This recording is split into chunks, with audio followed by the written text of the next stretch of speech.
Are you feeling like you're pouring your heart and soul into your career, into your job, into all of the things that you're doing? You're ticking all the boxes, you're getting all the deliverables done, but it still doesn't feel like it's enough. It's frustrating because a lot of us are feeling this way. And so if you're feeling this way, then this video is for you, especially if this feels familiar. Now, before I continue, if you want to see more videos centered around careers, contracting, and independent consulting, then don't forget to like and subscribe. And if you don't know who I am already, my name is Michael Tabirade. I'm owner of the consultancy, The Mastery Group Limited, and I help UK professionals understand the world a little bit better in order for them to shape a career that makes sense for them. Now, if you feel like this woman on the left, who has done everything known possible to essentially climb up the ladder, get the right qualifications, get the experience, talk to the right people, and still feel like it's not enough, then I hear you. Because a lot of us are feeling this right now. Now, we want to feel like this guy on the right who's smiling and, joyous and all this kind of stuff there. But the reality is, the old way of doing a career has changed. As a fact of the matter, yes, it's still gonna carry on for a number of years, but it has fundamentally changed because of the way the world is working at the moment.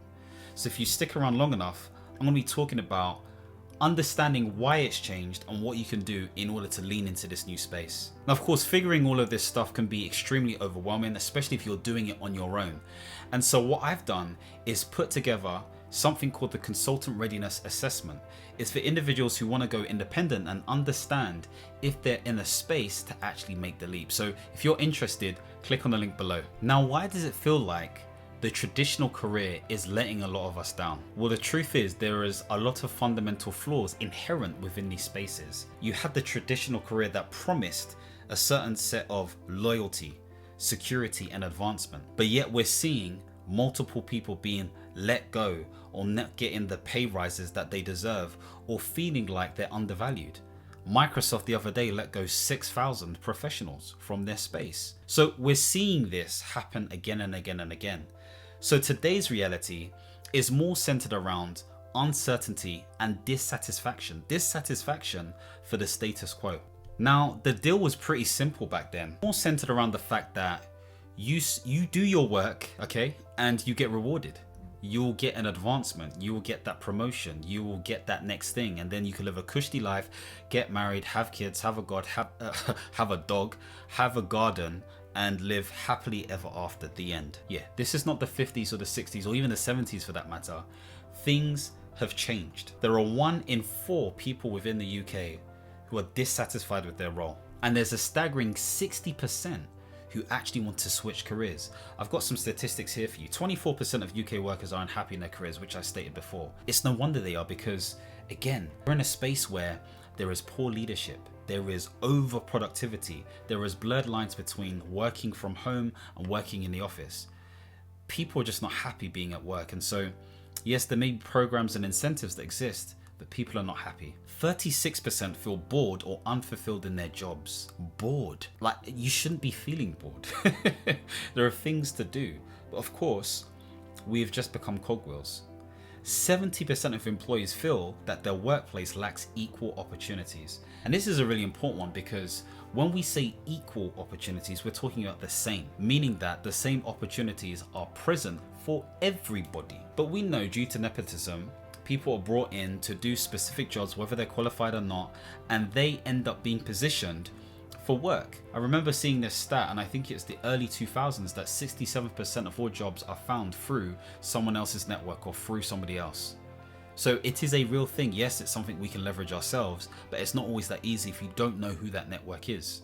41% feel some level of burnout or anxiety, and that's because they don't have clarity when it comes to their goals.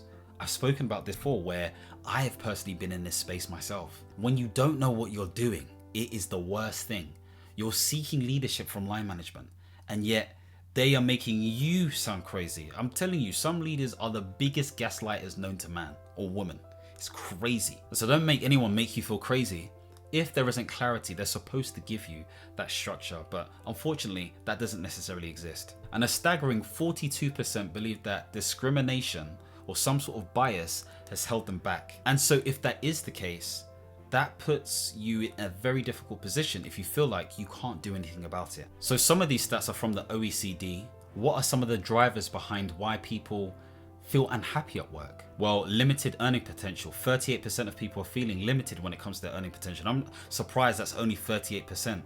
Of course, I need to quote when this was done, but again, this is the stats that I have. Lack of meaningful work, boredom and unfulfilling tasks, toxic work-life balance. So a third of people are feeling all of this stuff, or at least have expressed this. And so we can do better. There are things that can be done to improve our work situation. I think this is a really important point. Traditional structures can perpetuate inequality and bias. What does this mean? It basically means that there is a trickle-down effect. If the system was not designed for dynamic, diverse workforces, and it hasn't changed for 100 years, then of course there are issues where those who are of a minority background or who have certain marginalizations are not necessarily going to get the same opportunities because the system is designed that way. And what do we mean by system? Let me be very clear. System is defined by the culture which is implemented by behaviors amongst the majority. It is also policies and procedures that enforce certain outputs and outcomes.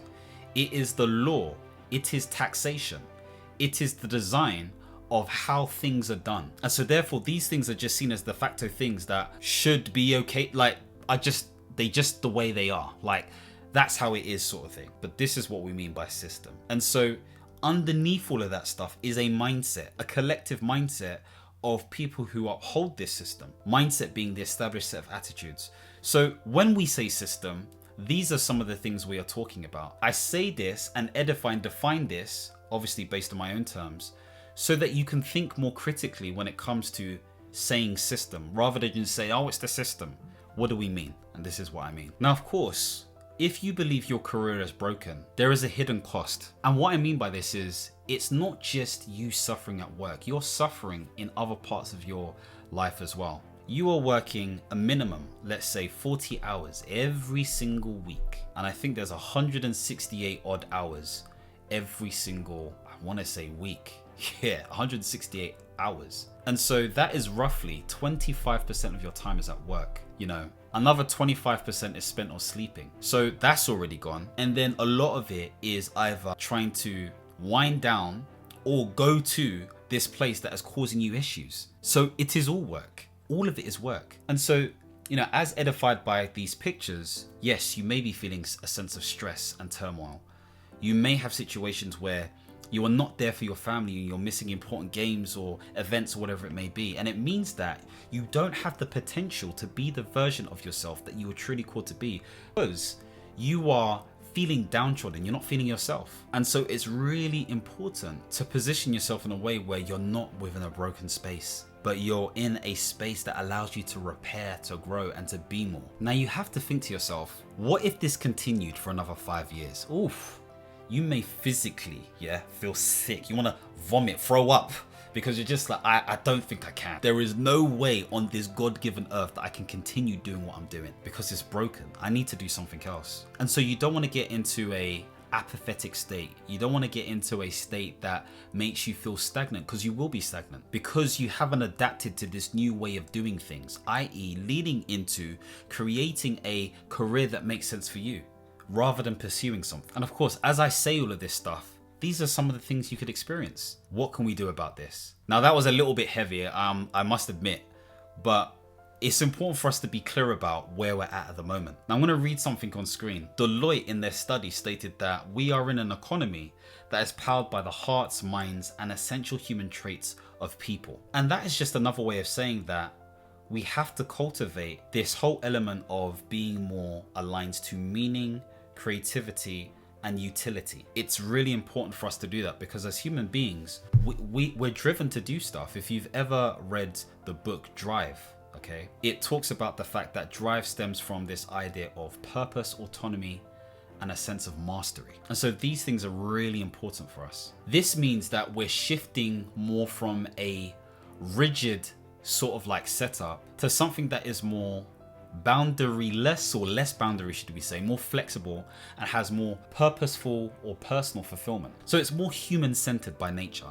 Now of course this does feel a bit pie in the sky, and you know there's a bit of back and forth when it comes to organizations implementing some of this stuff, But this is where we're moving. Things are changing all the time. Organizations need contractors or consultants or flexible individuals who can rapidly help them when it comes to managing change. We're moving in this direction. And so we have to start thinking about what can we do in order for us to position ourselves for strength. And this is where we talk about the portfolio career. Charles Handy, a couple of decades ago, spoke about this thing where you could have a portfolio of different roles, jobs, projects, whatever it may be, that is aligned to you as a person, something that you create. And so this visual here that I created a couple of years back highlights the different types of portfolio careerists that I believe exist. Now, of course, there are many more, but I've just polarized them into these different things. And so for many of us, we're career traditionalists. We are just in that one job and that's all we're doing. Many of us are in a career right now, a traditional job, but we're side hustling. We've got things on the side. This is where a lot of us are moving into. We've got the conservative contractor, that individual who is independent consulting, contracting, non-executive director, trustee, all of that kind of stuff there. They are delivering works under some form of contract. You've also got the diversified personal brand. Akin to that, somebody who is essentially using their experiences, using their know-how, using their knowledge, using their expertise in order for them to generate income and help others. The entrepreneurial specialist has a niche expertise, something that not many people have, and therefore helping individuals, organizations, groups of people succeed. And then you have the respected investor. They could be investing in people, companies, money, whatever it may be. They know how to invest in order to get a return. And so we are an accumulation of all these things. We may have aspirations to be these things or may currently be within these spaces, but these are some examples of the type of portfolio careerists that exist. And so the portfolio career is an opportunity for us to think bigger, badder, and bolder about how we can generate more income aligned to who we are as people. It is not easy to do, but it's something to think about. And of course, I've had people in the comments say before, well, you're in la la land, this doesn't exist, X, Y, and Z. Yes, many of us are in la la land. You need to be in la la land in order to make some of this stuff work. And of course, you have to be strategic. Maybe you focus on one thing before you generate enough income to pay someone else to support you to do something else, or pay for this resource or cap, whatever it may be. There is strategy towards this. So this is not just an excuse to lean into this multifaceted, multi-hyphenated side because you're not able to be disciplined. No, and I'm not saying those people are like that because I'm one of those people. What I am saying is there is an opportunity to make more money and do things that align more to you. And so the actual job you're in right now has more meaning and purpose because you start thinking about what can I do within these spaces in order for me to excel, to grow, to do more, have more, and be more. These are some of the things to think about. And so here, this is just an example of one person having, a specific role, and they may have multiple different projects that they're doing on the side. Okay, so for me, example, I am an independent consultant working outside of I-35, working for public sector as a program manager, working on a digital transformation. I'm utilizing project management skills, consultancy skills, program management skills, all these different things aligned to a methodology. However, I'm also helping individuals move into these spaces, whether that is project management or is program management, anything that requires you to work to a program essentially. And what that looks like in terms of transition, whether you're working inside or outside. I've helped a number of individuals set up their own independent consultancies. And I'm not even talking about anything high in the sky, anything crazy and big. Just the mechanics of how to simply do that within the UK and how that specifically works. I'm also doing one-to-one coaching with individuals. I'm a trustee for a great charity that is doing great things when it comes to leadership. So all of these things are central to where I want to go in terms of my life and what I'm aiming to do. It aligns to me as a person. Yes, it can be challenging at times doing different stuff, but actually the majority of my time is spent on the main thing, which is the independent consulting stuff for this public sector organization. That brings in the most bread. Everything else I do when I do, and it's generating me income, or it will generate me income because I have a long-term play. YouTube's another example of me really developing my diversified personal brand. My books are another example, my courses, all of this kind of stuff. But I didn't just do it all at the same time. I stuck with one thing, had an idea, and worked on it outside of work in order to develop that stuff. And so depending on where you're at, you need to decide what makes sense for you, plan it, and start taking execution. So even though I've said all of that stuff, how do you practically start to develop this portfolio career for yourself? What does this look like? And I've broken it down into these 3 different things: deep understanding, strategic preparation, resilience, and active launch and management. Now bear in mind, this will be applicable to people who are in the seat of entrepreneurship already, who are contracting or consulting, or who are doing a 9 to 5. Wherever the weather, the framework still applies. So think about your situation, apply it to yourself. The first thing is to have deep understanding of self. Now you have to get to a point where you're very clear about the skills that you have, the competencies that you've had, and the experience that you've had. I've spoken about this whole idea before: problem, action, result. So go back to your CV, okay, and define what strategic problem you were solving, what actions you took aligned to a methodology that makes sense for your target audience, and also what tangible results that you received, okay, or that you developed. Did you make more money? Did you save more money? Did you improve customer experience? Did you improve a process of some way, shape, or form? Be clear about those tangibles. Be clear about your competencies, and that's what defines your confidence. So if you can do that stuff, then you can then see, okay, cool, this is what I've done. Okay, this is what life has told me I've done. But now I need to think about, what has life taught me? What's really important to me as a person? Because your values are what you deem as important. And those important things determine how you make decisions. Your decisions determine your destination, okay, in life. And that destination determines your destiny. And so when you put all of this stuff together, so therefore you have a better idea of what you need to be focusing on, because the third step is to get inventory from other individuals. Can you do some sort of feedback form? Maybe you want to use the Johari window. I've got a video on that, talks more about how you can utilize the Johari window in the best way. Whatever you do, seeking that feedback is going to be important. So you want to ask them, hey, if you were going to basically say what you think I'm good at and what you think I need to improve on, please can you give me a list of qualities? Get 5 to 10 people to do that. Do this for yourself as well, and see where things match up and line up. And so you've got a 3-prong attack. You've got competencies that you've checked before and you've actually done some diligence on in terms of understanding how you've delivered. You've also got what life has taught you in terms of your values and what you deem as important. And then you've also got feedback from other people. When you combine all of that stuff together, whether you use Gemini, Claude, or ChatGPT to try to interpret this stuff, you'll start to get some information that will be useful for you to move forward with when it comes to what you need to do. Notice I didn't start talking about Ikigai. I've spoken about Ikigai before, but the popularized version of Ikigai versus what Ikigai actually is are 2 different things. And so this is why I haven't used that model. I've tried to be a bit more pragmatic when it comes to understanding what you can do to get to a space of understanding. The next crucial step is strategic preparation and resilience. And what I mean by this is you have to get prepared.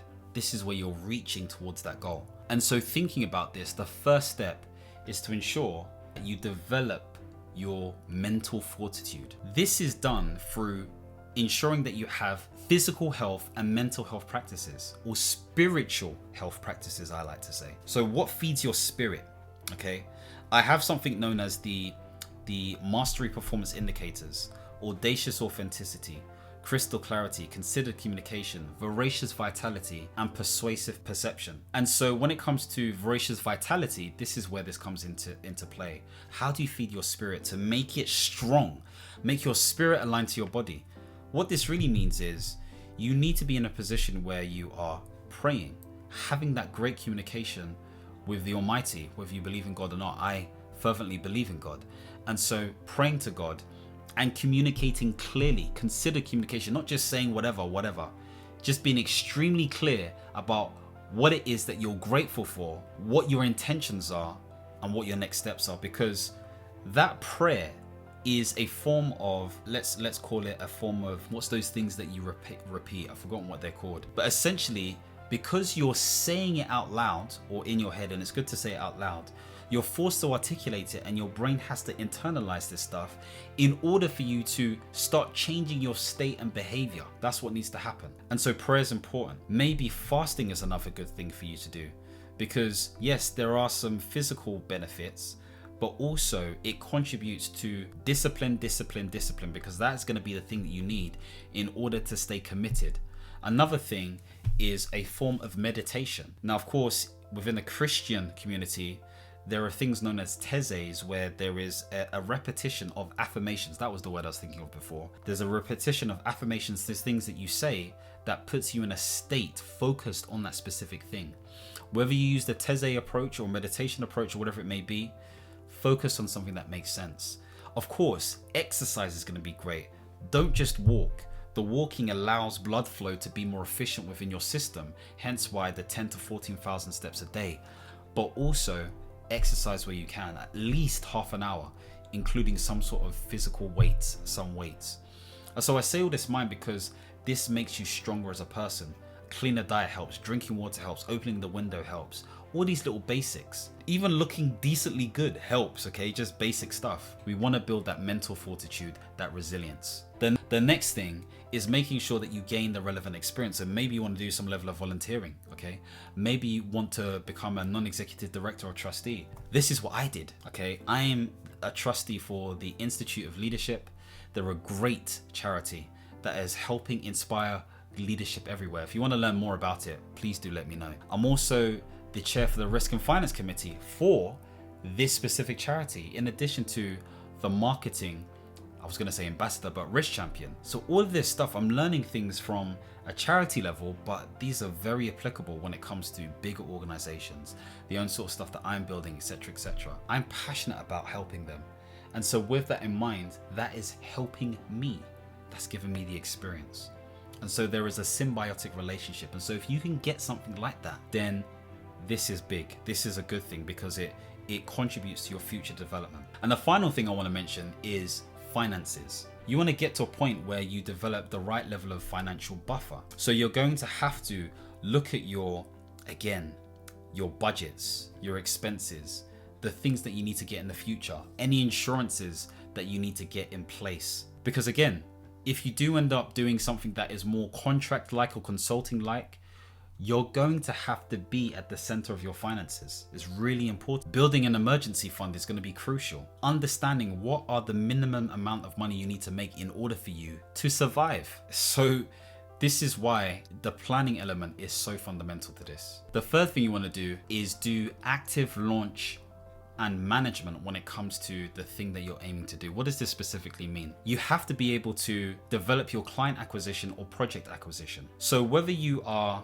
a professional working for a organization and you're looking to do another job, this is going to be project acquisition or job acquisition. This is how well you do your CV, your portfolio, speaking to different agents, killing it when it comes to interview, all of that kind of stuff there. If you are an entrepreneur or consultant, then this is about client acquisition. What's your pipeline?